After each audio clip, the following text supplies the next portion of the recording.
Si vous voyez le titre « Qui est Jésus pour toi ?», vous ne direz pas « On a déjà vu celui-là », mais c'est la suite.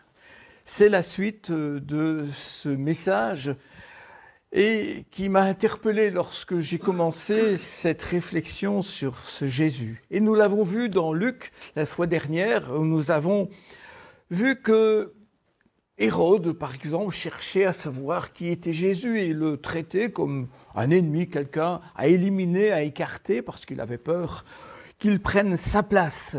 Par contre, le peuple, lui, voyait en Jésus quelqu'un de particulier, celui-là qui était peut-être un prophète. Était-ce Élie, celui qu'on avait annoncé, ou peut-être Jean-Baptiste qui entre-temps était décédé et il croyait aux esprits qui revenaient. Et puis, quand Jésus va poser la question à ses disciples, alors ses disciples vont tout à coup, et notamment Pierre, va révéler en lui disant « Tu es le Messie », c'est-à-dire que tu es le Christ, tu es loin de Dieu, celui qui a été choisi par Dieu. Et Jésus va d'ailleurs lui dire « Ça ne vient pas de toi, ça t'a été révélé par mon Père, par le Saint-Esprit. » Voilà, qui est Jésus pour chacun d'entre nous? Et nous étions restés sur cette question en se disant « Mais oui, c'est notre Sauveur, c'est notre Seigneur. » Alléluia! Si nous le voyons de cette manière-là, c'est extraordinaire. C'est extraordinaire parce que c'est celui que nous servons, et ça nous a été rappelé ce matin, c'est celui que nous suivons, et nous le reconnaissons effectivement comme loin de Dieu. Ça fait d'ailleurs partie, c'est quelque chose que nous ne faisons plus, mais dans certaines assemblées, il est rappelé chaque dimanche la confession de foi. On rappelle, on relit la confession de foi dans laquelle on affirme que Jésus est loin de Dieu. Maintenant, si nous regardons ça et nous revenons à notre vie de tous les jours, nous verrons que le monde le connaît et le reconnaît comme un petit enfant qui est né le 25, on va le fêter 25 décembre, comme un petit enfant né à Bethléem, dans une crèche, dans une petite boîte, quelque part, qu'il a grandi à Jérusalem, il a marché en Galilée, il est allé, il a fait des choses, bon, on l'a vu, il a été fortement ému de compassion devant certaines personnes qui étaient malades et qu'il a guéri. Mais ça, c'est une vision tronquée de la réalité. C'est une vision tronquée. Jésus était tout ça. Il a été cela, et il a apporté cela. Rien à nier, la parole de Dieu le dit. Mais Jésus est bien plus que cela. Parfois, et c'est une façon de le dire, mais nous parlons de Jésus. Et là, nous le voyons comme un être, comme je disais, un être humain. Quand nous disons Jésus-Christ, et là, c'est le Père qui va d'ailleurs parler de Jésus loin de Dieu, donc Jésus-Christ. Alors nous le voyons déjà, tant qu'il est vivant, comme étant le prophète, celui qui va être mis sur cette croix. Mais dès que nous parlons du Christ, pour moi en tout cas aujourd'hui, c'est tout autre chose. Le Christ, c'est l'humain et le divin réunis. C'est celui qui a mort sur la croix et celui qui a annoncé tout ce qui allait venir et qui a accompli ce qui était à venir. Et nous allons le lire dans Colossiens, nous allons prendre Colossiens à partir du chapitre 1 et à partir du verset 12 jusqu'au verset 20. Nous allons lire ce texte, je vais attendre que vous ayez pris ce texte et puis nous prierons un court instant.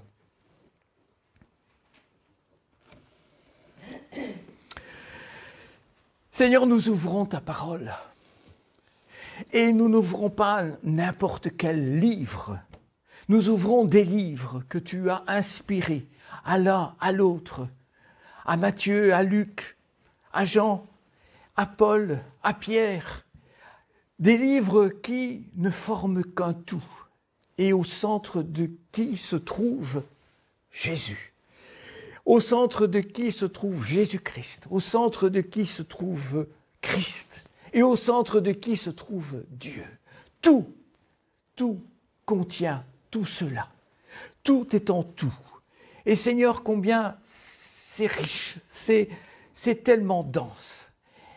Si nous écoutons des paroles d'un homme, nous ne comprendrons pas.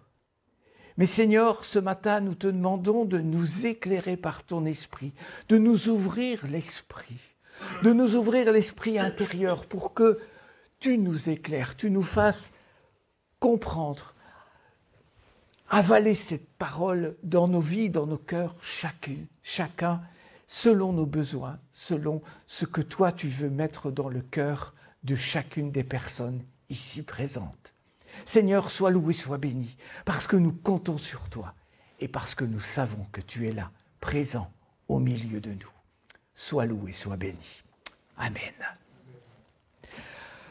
Alors Paul écrit aux Colossiens et il leur dit ceci. Avec joie, rendons grâce au Père, je vais vous mettre le texte pour ceux qui ne l'ont pas. Avec joie, rendons grâce au Père qui vous a rendu capable d'accéder à la part d'héritage des saints dans la lumière. Il nous a délivrés de l'autorité des ténèbres pour nous transporter dans le royaume de son Fils bien-aimé, en qui nous avons la rédemption, la rémission des péchés et le pardon des péchés. Verset 15. Christ, il est l'image du Dieu invisible, le premier-né de toute création, car c'est en lui que tout a été créé dans les cieux et sur la terre, le visible et l'invisible, trône, seigneurie, trône et seigneurie, principat, autorité, tout a été créé par lui et pour lui. Lui, il est avant tout. C'est en lui que tout se tient. Lui, il est la tête du corps qui est l'Église. Il est le commencement, le premier-né d'entre les morts, afin d'être en tout le premier, car il a plu à Dieu de faire habiter en lui toute plénitude. Et par lui, de tout réconcilier avec lui-même, aussi bien que ce qui est sur la terre que ce qui est dans les cieux, en faisant la paix par lui, par le sang de sa croix. Waouh! C'est un texte particulièrement dense, compliqué. Ce texte est particulièrement très dense. Mais quand Paul commence ce texte, il commence en disant « avec joie ». Et ça commence par une action de grâce. Et c'est important de commencer, comme nous le faisons nos cultes, par un temps de louange, un temps de reconnaissance. Parce que lorsque nous entrons dans ce temps de louange, dans ce temps où nous apportons au Seigneur toute notre louange, nos chants, notre cœur auprès de lui, c'est à ce moment-là que nous nous libérons. Et c'est à ce moment-là que Dieu a de la place pour venir nous bénir intérieurement et que nous puissions recevoir de lui cet éclairage dont nous avons tellement besoin. Et Paul nous exhorte à remercier le Seigneur. Et il nous dit de le remercier parce qu'il nous a apporté. Il nous a apporté des choses. Et ce qu'il nous a apporté, c'est ce que nous avons vu tout à l'heure. Il nous avait apporté une part d'héritage, un héritage particulier, un peu comme si nous recevions, comme le peuple d'Israël a reçu dans les différentes tribus, un morceau de terrain, une part du pays d'Israël. Voilà ce que Dieu veut nous donner à chacun, quelque chose t'est réservé. Et cette part d'héritage, elle n'est plus seulement maintenant réservée aux Juifs. Elle nous est réservée aussi à tous ceux qui sont passés aujourd'hui, à tous ceux qui sont passés des ténèbres à la lumière, à tous ceux qui appartiennent au royaume de lumière. Et je reprends un texte alors dans Éphésiens. Dans Éphésiens, c'est ce qu'il nous est dit. Les Juifs portent la marque de la circoncision sur leur corps et ils aiment appeler les circoncis. Vous qui n'êtes pas juifs de naissance, vous ne portez pas cette marque sur votre corps et ils vous appellent les non-circoncis. Eh bien, rappelez-vous ce que vous étiez autrefois. Vous étiez sans Messie, sans Christ. Vous n'aviez aucun droit dans le peuple d'Israël. La promesse faite par Dieu dans ses alliances avec son peuple n'était pas pour vous. Vous étiez sans espérance et sans Dieu dans le monde. Mais maintenant, dans le Christ Jésus, vous qui étiez loin, vous devenez proches par le sang de Jésus-Christ. Il nous a délivrés de l'autorité des ténèbres, ça nous a été dit, il nous a transportés dans le royaume de son Fils. Une délivrance et un transport, et ça nous a été rappelé par la scène et par les différents textes qui ont été lus. L'amour et l'obéissance d'un Fils cloué sur une croix nous donne la rédemption et le pardon des péchés. On répète souvent ces choses. Et parfois, je me dis, mais qu'est-ce qu'on peut le dire dans notre manière d'être et vivre? Et c'est une confession que nous devons continuer à faire tout le temps, une reconnaissance que nous devons faire. Mais parfois, nous les récitions peut-être trop par cœur et on n'en mesure plus suffisamment la profondeur de ces mots et la profondeur du geste et des gestes que Jésus a accompli. On ne les savoure plus. C'est un peu comme un plat qu'on mange pour la première fois. Waouh, on le trouve succulent. La deuxième fois, ouais, ça va encore. Et au bout de 10 fois, waouh, il n'a plus peut-être cette même saveur. Alors non, la saveur de ces passages et de ce que nous confessons au Seigneur doit toujours être vivante dans nos cœurs. Ces 5 vérités qui nous ont été rappelées dans les premiers versets de l'apôtre Paul, ces 5 vérités, il a donné aux croyants un héritage. Il les a délivrés de la puissance des ténèbres. Il les a transférés dans le royaume de son Fils bien-aimé. Il les a rachetés par son sang et il a pardonné leurs fautes. Ça, c'est la base même de tout ce que le Christ a fait sur cette croix, du plan d'amour de Dieu. Ça, c'est merveilleux.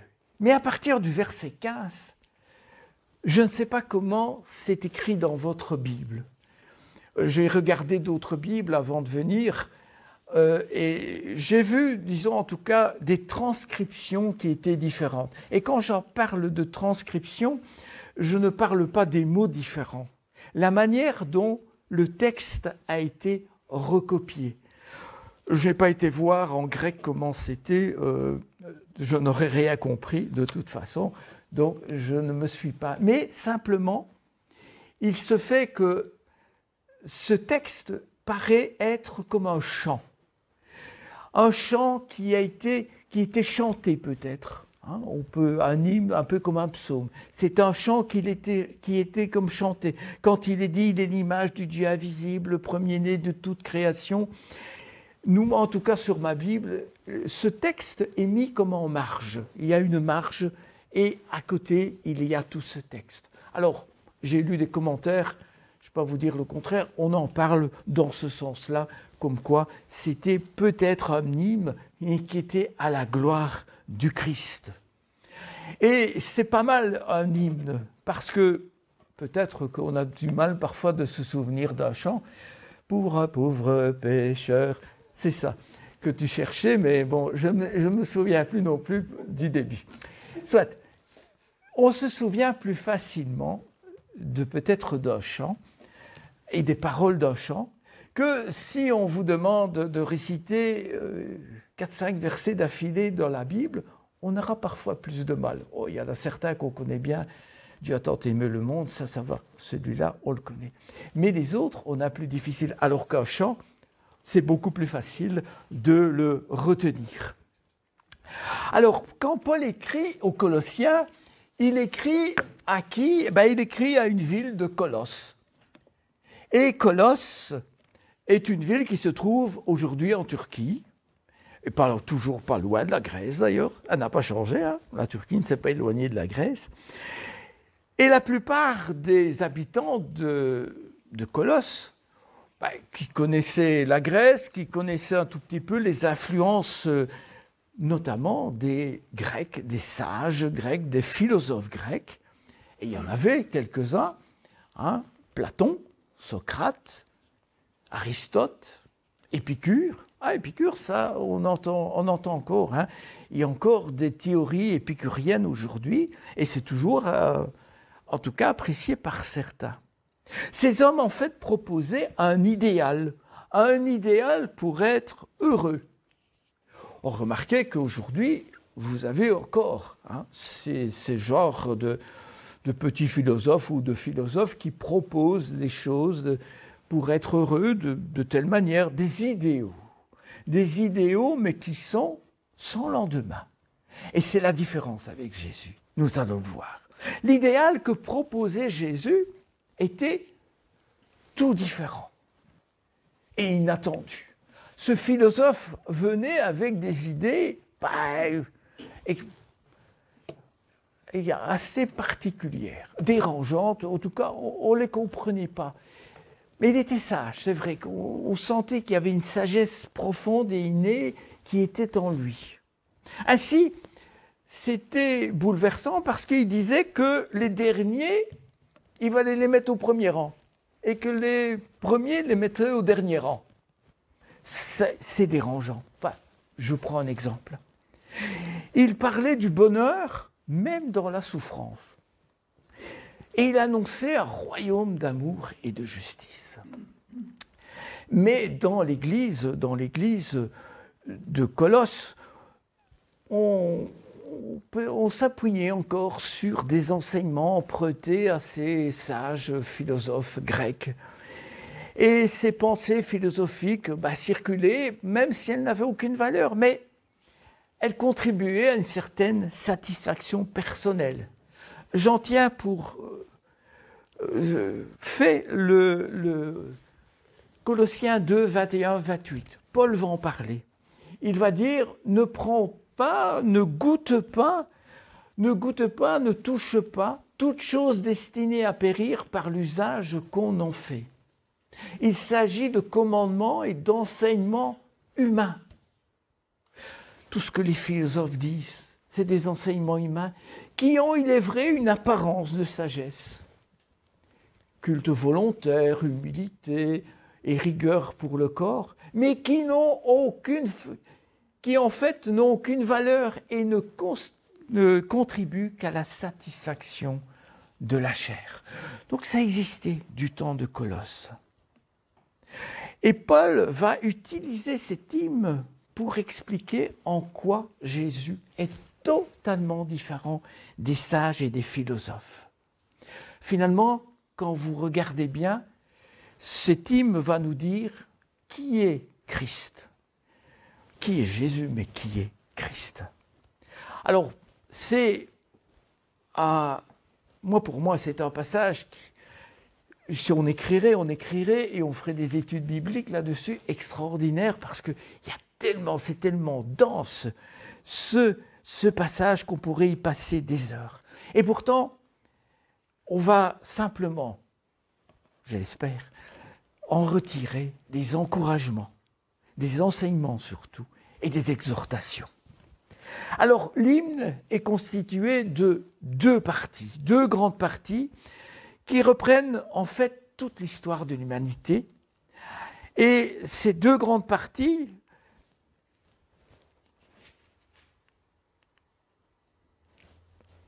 il nous est parlé tout d'abord que Jésus est le premier-né de toute création. Et puis dans la deuxième partie, nous allons le trouver comme le premier-né d'entre les morts. Il est l'image du Dieu invisible, il est la tête du corps qui est l'Église. Tout a été créé par lui et pour lui, et par lui, il a tout réconcilié avec lui-même. dans la seconde partie. C'est en lui que tout se tient et par lui nous avons la paix par le sang de la croix. C'est des deux parties, cet hymne, deux strophes. On va prendre ça, comme si c'était un chant, c'est deux strophes avec deux choses essentielles qui nous sont reprises. Les premiers mots que l'on trouve dans ce passage, c'est « Il est l'image du Dieu invisible ». Autrement dit, quand Jésus vient sur cette terre, et nous le proclamons aussi, il rend Dieu visible. Jésus rend le Dieu visible, le Dieu invisible. Et rien qu'en disant cela, on se dit donc, il n'est pas prophète, il est plus que prophète. Et par lui et en lui, il est dorénavant possible de connaître ce Dieu qui nous est inaccessible. Personne n'a jamais vu Dieu. Et pourtant, Jésus dira à Philippe, qui va l'interroger, Philippe va intervenir auprès de Jésus. Jésus dira à Philippe, celui qui m'a vu, a vu le Père. La personne même du Christ nous dit énormément sur Dieu. Sans Christ, il y a beaucoup de choses que nous ne connaîtrions pas de Dieu. Et c'est un enseignement. Plus nous allons nous imprégner de la vie du Christ ou de ce que Christ est pour nous, plus nous nous approchons de Dieu. Alors, la première partie nous dit qu'il est le premier de toute création. Faut-il alors se dire que Jésus a été créé comme tout le reste, prendre le haut commencement, Dieu créa? Est-ce que c'est cela que cela veut dire? Est-ce qu'il appartient au monde créé? Alors je peux vous dire que c'est une question qui un jour est parvenue dans les églises, et dans les années 300 apparemment, ou même avant peut-être, mais il a fallu le temps, on a réuni tous les chefs tous les responsables des églises, et on en a fait un concile. Et lors d'un concile de Nicée, on a sorti quelque chose de précis. On a dit, voilà la conclusion, est que Jésus n'a pas été créé, mais engendré du Père, ayant la même nature divine que lui, raison pour laquelle on l'appelle Fils de Dieu. Et l'expression premier-né signifie qu'il existait avant que le monde n'existe. Mais ça, on en était tous, je pense, chacun ici présent, déjà convaincu. Mais sachez que cette idée-là, dans les années 300, 320 ou une chose comme ça, elle a été émise. Elle est revenue sur la table en 1600. Vous savez, quand il y a une idée qui est lancée, généralement, après, il y en a toujours bien un qui la ressort. Et vers 1600, quelqu'un d'autre l'a ressorti. Et de nouveau, c'était un Italien, mais je ne saurais plus vous dire son nom, peu importe. On a ressorti ça. Et ces idées-là, eh bien, elles ont pris un peu plus de naissance, elles ont fleuri. Et aujourd'hui, nous avons au moins, je peux citer, 2 mouvements, et vous en connaissez un, qui ont rejoint ce principe. Le premier, que moi je ne connaissais pas, c'est les unitariens. C'est quelque chose qui n'est pas certainement dans notre Europe. Et le deuxième qui a rejoint, les témoins de Jéhovah. Les témoins de Jéhovah ne reconnaissent pas que Jésus est né avant la création, mais qu'il a été engendré. Et pour eux, c'est tout simplement un prophète. Ils le reconnaissent comme un prophète, mais certainement pas comme celui qui était avant. Voilà, c'est pour que notre information, c'est important parce que c'est quand même quelque chose qui est dans notre relation que nous pouvons avoir, dans nos conversations que nous pouvons avoir avec les témoins de Jéhovah, de bien comprendre ce qu'eux pensent et voient à travers Jésus-Christ. Donc, il n'est pas le premier-né dans le sens premier-né, et nous, on traduirait peut-être facilement par l'aîné, par celui qui est le premier qui est né. Non, c'est pas... Il est le premier dans le sens qu'il existait avant que le monde n'existe. Et l'hymne repris ici par l'apôtre Paul poursuit en confirmant cette idée parce qu'il nous dit que tout a été créé dans les cieux, sur la terre, par lui et pour lui. Et si vous continuez la lecture, et il nous dit, ça c'est un verset aussi très important, et c'est en lui que tout se tient. Donc quelque part, imaginons qu'il ne soit pas là, l'univers, ce serait une véritable pagaille. Tout a été créé par lui et pour lui. Et tout se tient en lui. Cette idée, en fait, que nous avons, ce monde que nous avons, c'est un monde tel que le Christ, tel que Jésus-Christ l'a voulu, l'a créé, l'a pensé. On voit surtout, et je le disais tout à l'heure, Jésus-Christ comme cet homme bien, bon, et qui a parcouru le chemin de Galilée. Mais depuis les textes que nous possédons aujourd'hui, et récemment, il y a quelques dimanches, Jean-Marc nous rappelait la sagesse. Proverbe 8, on va le relire. Proverbe 8, 22, 23. Jésus est la sagesse par excellence. Le Seigneur m'a produite comme le commencement de sa voix avant ses œuvres du temps jadis. Je suis investi. Et la sagesse, y voyez, c'est le Christ. Je suis investi depuis toujours, depuis le commencement, depuis l'origine de la terre. Alors, c'est vrai que on a du mal, nous, Européens, de nous placer dans l'espace et dans le temps. À savoir que nous avons cette idée toujours qu'il y a eu un début, il y a une fin, il faut une ligne du temps et on reste sur la ligne. Hein, on ne va pas... Non, il faut rester sur la ligne. Et ça, c'est quelque chose qu'on a du mal d'imaginer. Et pourtant, avec la puissance du Saint-Esprit, je pense que tout cela est plus que possible. Jésus est donc présenté ici comme la sagesse divine, la sagesse parfaite qui a permis cette création merveilleuse.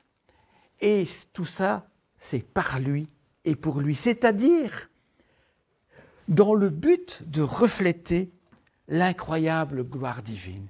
Parce que nous allons le voir, tout ça, c'est pour la gloire de Dieu. Et cette gloire dont il est question, elle n'est pas seulement pour cette terre, mais elle est aussi pour les êtres célestes, elle est pour tout le monde. Et ça, c'est, vous voyez, cette gloire que recherchait et que voulait instaurer le Seigneur Christ et qu'il a instauré. Ça, c'est le projet de Dieu. Ça, c'est la création de Dieu. Tout pour rendre gloire à Dieu. Mais quand on voit quelque chose de merveilleux et qu'on regarde aujourd'hui notre monde et notre terre, difficile de voir qu'elle est merveilleuse. On en parlait tout à l'heure quand on voit ces crimes, quand on voit tout ce qui se passe. Il n'y a pas mal de choses qui ne tournent pas rond, même si la terre est ronde. On ne peut pas dire que ce soit une évidence, quand on entend tous ces événements, de voir la gloire de Dieu et le monde dans lequel nous sommes. On voit un monde déchiré où le mal, la souffrance sont omniprésents et on a conscience qu'il y a là des combats qui se passent à des niveaux que nous ne connaissons pas, autres que ceux qui sont dans notre vision à nous, des êtres célestes qui luttent contre la création.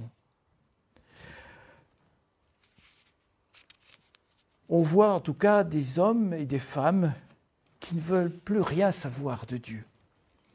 Ils s'entretuent, ils traitent avec mépris leur cadre de vie, et du coup on essaie de faire à tout prix de l'écologie.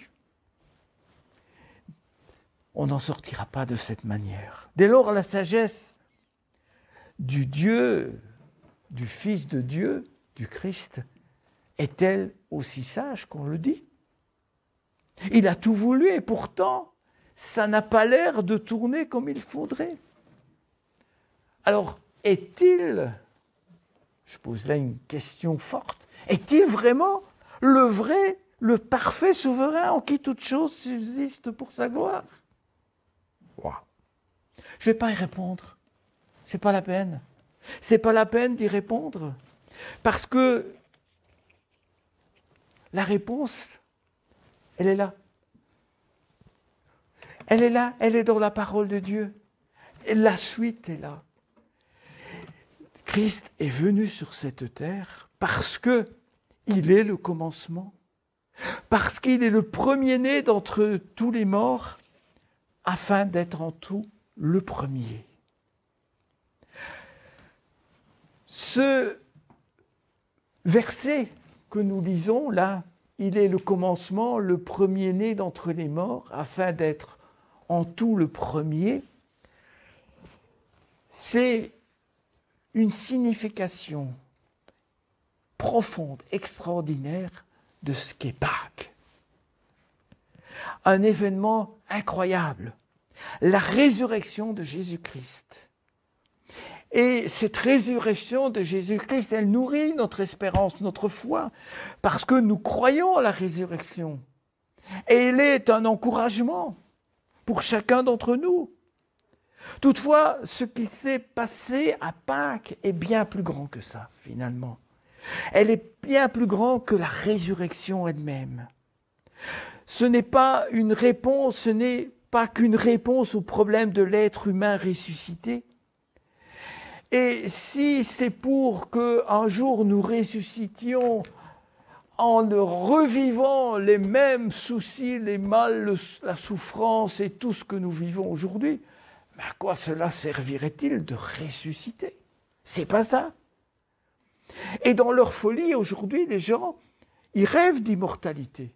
Il y en a beaucoup qui essaient par tous les moyens de trouver quelque chose qui va leur permettre, il y en a même qui se font congeler pour revivre un peu plus tard, après, au moment où... Mais non, c'est pas ça. La résurrection de Jésus est heureusement tout autre. Elle marque le commencement d'un nouveau monde. Elle marque le commencement d'un nouveau monde. Et ce nouveau monde, c'est un monde où la souffrance, la mort, le mal auront totalement disparu. Parce que ce monde est réconcilié avec le Créateur. C'est ce que nous annonce cette deuxième strophe proposée par Paul. L'hymne évoque le sang de Christ qui permet cette paix. Le sacrifice d'un agneau que nous avons rappelé à travers cette scène. Souvenez-vous, on venait tuer une bête et le sacrificateur rentrait dans le lieu très saint et voilà, il y avait tout ce cérémonial où ce sacrificateur posait sa main sur la tête de l'animal et lui qui arrivait avec tous les péchés du peuple par le fait du sang de la bête qui coulait, les péchés du peuple étaient pardonnés, étaient effacés. Mais cette rupture qui avait eu lieu par les péchés du peuple avec Dieu, ça recommençait.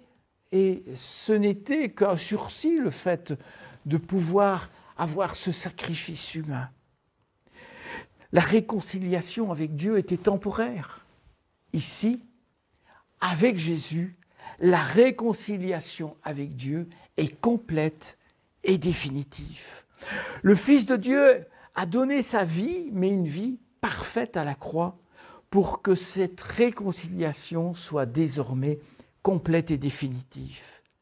Et c'est ainsi que Dieu a opéré une victoire sur le mal et a permis cette réconciliation entre lui et les créatures que nous sommes. Parce que tout lui est soumis depuis toujours, la mort ne pouvait retenir captif le Christ. Et en ressuscitant Christ, même le pouvoir de la mort a dû se soumettre à sa souveraineté. Oui, il est souverain. Désormais, plus rien ne peut résister. Aussi étrange que ça puisse paraître, c'est à la croix que Jésus a manifesté sa totale souveraineté. À nous n'en étions pas capables, mais Jésus était capable. Lui, il a obéi et il a obéi jusqu'au bout. Et par sa mort, il a remporté une victoire totale, mais il l'a remportée pour ce monde nouveau qui s'ouvre à nous. Étant le premier-né de cette nouvelle création, il a reçu du Père le pouvoir de créer toutes choses nouvelles pour la gloire de Dieu. En Christ, dorénavant, tout est réconcilié avec Dieu et l'autorité divine ne sera plus remise en question. Pâques, c'est donc tout cela, tout ce qui suit cette croix, cette résurrection. Alors, est-ce que maintenant nous voyons Christ à travers son œuvre accomplie sur la croix et bien au-delà, tout ce chemin qui reste, qui est là derrière? Ou est-ce que nous le voyons encore d'une autre manière? Mais je pense qu'il y a là un chemin que nous devons voir, comprendre. Et c'est vrai que ce n'est pas évident. Ce n'est pas évident. Je parlais récemment à un frère de ces deux parallèles. Ces deux parallèles qui se rencontrent à l'infini. C'est où l'infini? C'est où l'infini? Et on est à l'école, et si on pose la question, ben l'infini, c'est l'infini. On ne sait pas te répondre à cette question. Et bon, on y croit. Bon, on est bien obligé d'y croire, c'est la règle. C'est la règle, on y croit. Et je vous dirais simplement que si aujourd'hui on disait que les deux parallèles ne se rencontrent pas à l'infini, toutes les mathématiques que vous avez apprises à l'école s'effondrent. Il n'y a plus rien. Parce qu'il fallait partir de ça, sinon ça ne marche pas. Et donc, nous sommes capables d'admettre que deux parallèles se rencontrent à l'infini, mais avec Dieu, qui a tellement de choses que nous ne pouvons pas comprendre, mais que nous devons accepter avec foi. Et on accepte ces réalités de ces deux parallèles, mais revenons à notre monde actuel, on est confronté à bien d'autres réalités. Alors, pour rentrer dans ce monde nouveau, eh bien, pour rentrer dans ce monde nouveau, il y a des choses qui doivent changer dans notre vie. Il faut que nous vivions une parfaite réconciliation avec Jésus, avec le Père. Il faut, comme nous le disait récemment Frédéric, revêtir l'homme nouveau. Quand nous aurons revêtu l'homme nouveau, alors nous pourrons accéder à ce monde nouveau. Dès maintenant, nous avons une magnifique espérance de salut. Et ça, ce n'est pas non plus n'importe quoi. Dans notre monde visible actuel, il faut bien constater que subsiste toujours l'injustice, la haine, la souffrance, et ça nous touche au quotidien. Il est donc parfois difficile de comprendre que nous sommes victorieux contre tout cela en Christ et par Christ. C'est pas toujours facile de voir. Nous sommes tiraillés en fait par ce qui a déjà été accompli, par le déjà et par le pas encore. Ça va arriver, l'espérance est là. Et ça, c'est un tiraillement que nous vivons tous. Mais il y a des éléments, nous avons cette espérance, nous avons et nous n'avons pas encore la victoire totale, mais nous pouvons déjà la vivre et nous pouvons l'utiliser, cette victoire totale, dans les combats que nous avons à mener. Parce que le Seigneur n'a pas dit que tout irait bien, hein. Il a dit à ses disciples, hein, vous aurez des tribulations, vous aurez des combats. Et des combats, nous en avons tous les jours à mener. Tous les jours à mener parce que nous sommes des humains et nous sommes confrontés à des choses autour de nous qui nous désarçonnent, qui nous déséquilibrent. Jésus est le premier-né et c'est celui qui prépare le monde nouveau, le royaume des cieux, le royaume de Dieu. Et il en a parlé énormément lors de son ministère. Il a parlé de ce royaume dans lequel il y aura l'amour, la justice. Et il a déclaré, ce royaume est tout proche, il est vraiment tout proche. Et il l'a expliqué de long en large. Il voulait dans ce royaume qu'il y règne amour et justice. Eh bien, l'effet résurrection est là. Parce qu'il y a la résurrection, parce qu'il est ressuscité, ce royaume est désormais, que Jésus a annoncé, est désormais une réalité.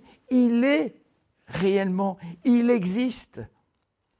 Il ne faut pas l'attendre indéfiniment. Il existe ce royaume. Depuis Pâques, cette réalité germe dans les cœurs de ceux qui sont renouvelés par l'Esprit que le Christ a envoyé. Lui, il est la tête de l'Église et il a désiré que l'Église soit le lieu où se manifestent les prémices de ce royaume. Nous sommes là pour semer ces graines, pour montrer qu'est-ce que le royaume de Dieu. Et il veut que ce lieu soit un lieu pour attirer vers Dieu ceux qui recherchent une réconciliation, ceux qui cherchent un lieu, un havre de paix. Et tout ce que Jésus a enseigné à ses apôtres et que nous connaissons tout ce qui a été transmis dans le Nouveau Testament, mais dans l'Ancien aussi, tout ce qui nous a été transmis a été donné pour que nous le transmettions aux générations suivantes. Mais ce que nous ne devons pas faire, c'est de faire de la Bible un catalogue. C'est-à-dire quelque chose dans lequel, moi la page 13 j'aime bien, et la page 14 aussi. La 17 j'aime pas tellement. Non, c'est pas ça. C'est pas ça que nous devons faire. C'est le tout. On ne va pas puiser quelques ingrédients, ceux dont on a besoin pour être bien. Non. Tout est là pour que nous vivions une vie heureuse. Les Grecs, les philosophes grecs, c'est ce qu'ils proposaient. Un petit peu de ceci, un petit peu de cela, et on prenait de ceci et de cela. Non, nous avons tout là. L'Évangile, c'est vraiment la description précise de à quoi Christ a travaillé pour nous apporter la rédemption, le pardon des péchés. Il a travaillé selon la volonté de son Père. Peut-être que tout ne s'y trouve pas. Peut-être que tout n'a pas été transcrit. Mais en tout cas, le Saint-Esprit a révélé à ceux qui ont écrit, à Matthieu, Marc, Luc, Jean, Pierre, Jean, il a révélé ce qui nous était nécessaire.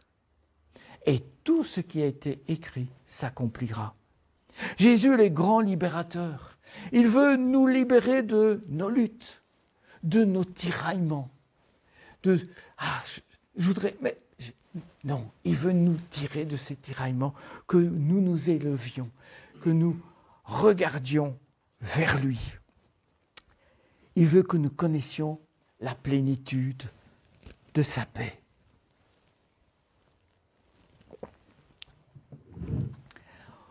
Aujourd'hui, nous luttons avec les tentations qui se présentent à nous.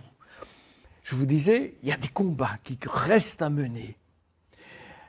Nous pouvons, devant certaines situations, essayer de trouver, de louvoyer entre les versets bibliques pour essayer de trouver quelque chose qui peut-être n'existait pas au moment. Rien. Il ne faut rien chercher. Regardez ce que la parole dit. et écoutez ce que le Saint-Esprit aussi, de quoi il nous convainc. À quoi bon de lutter contre la victoire que le Christ a remportée? Le vivant a remporté la victoire pour l'éternité et nous n'avons pas à lutter contre nos résistances. Ce qui est aussi intéressant de savoir, c'est que nous avons tous des défauts.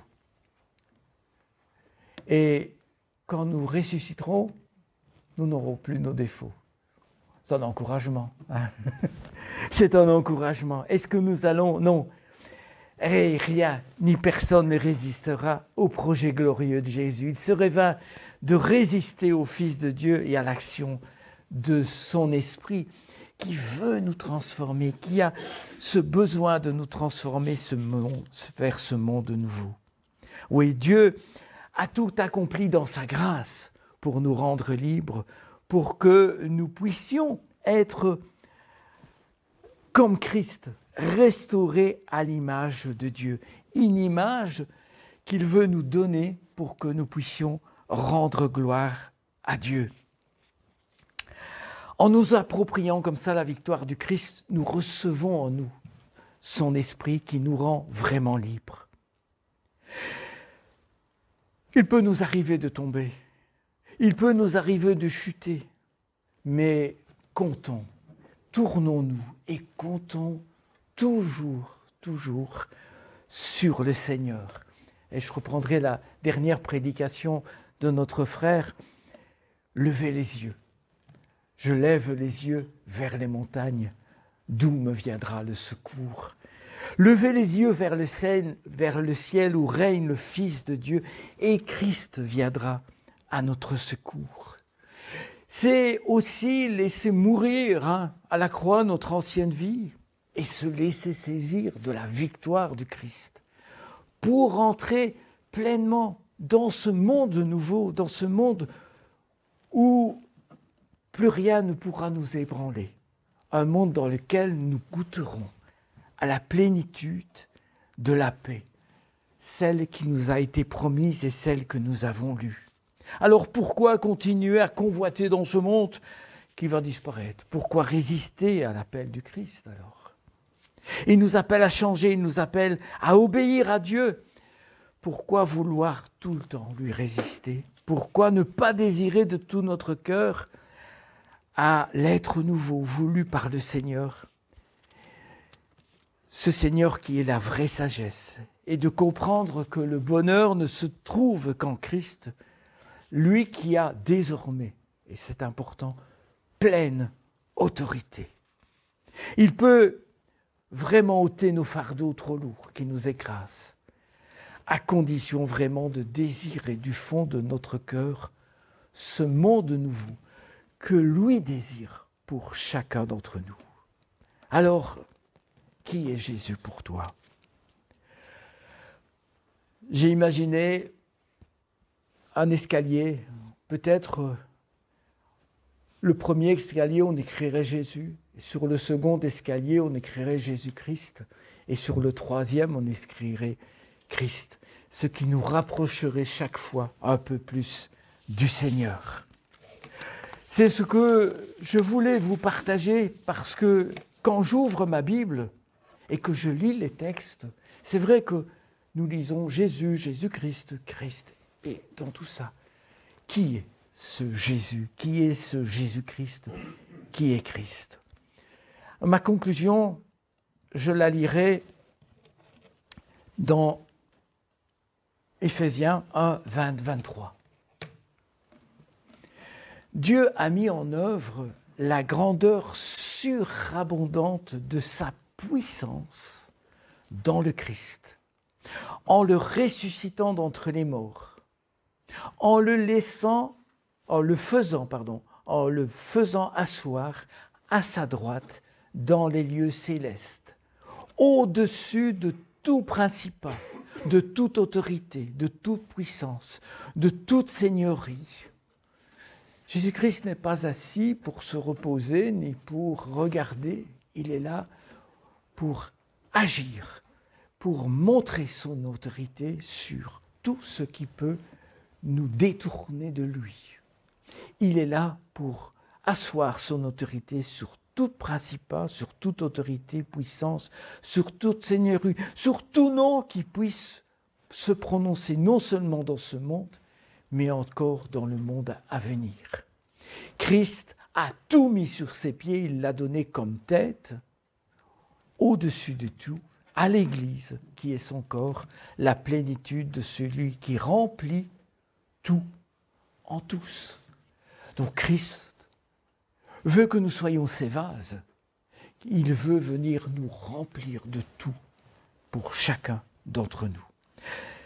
Quel merveilleux projet que Dieu a mis en place et qu'il veut accomplir avec chacun d'entre nous.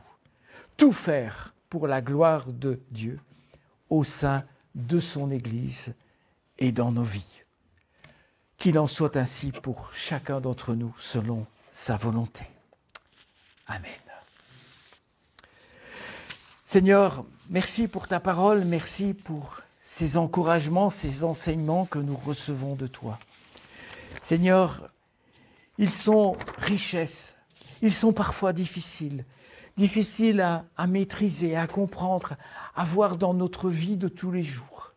Mais Seigneur, nous voulons te faire confiance, tout remettre entre tes mains et te dire, Seigneur, viens m'aider à te comprendre, à mieux te suivre, à m'accrocher à toi, à monter sur ces escaliers pour te rejoindre, pour vivre plus près de toi. Seigneur, aide-moi, j'ai besoin de toi, de comprendre tout ce que tu as préparé, tout ce que tu as préparé d'avance pour moi. Seigneur, c'est merveilleux et je veux goûter de ce repas avec toi. Amen.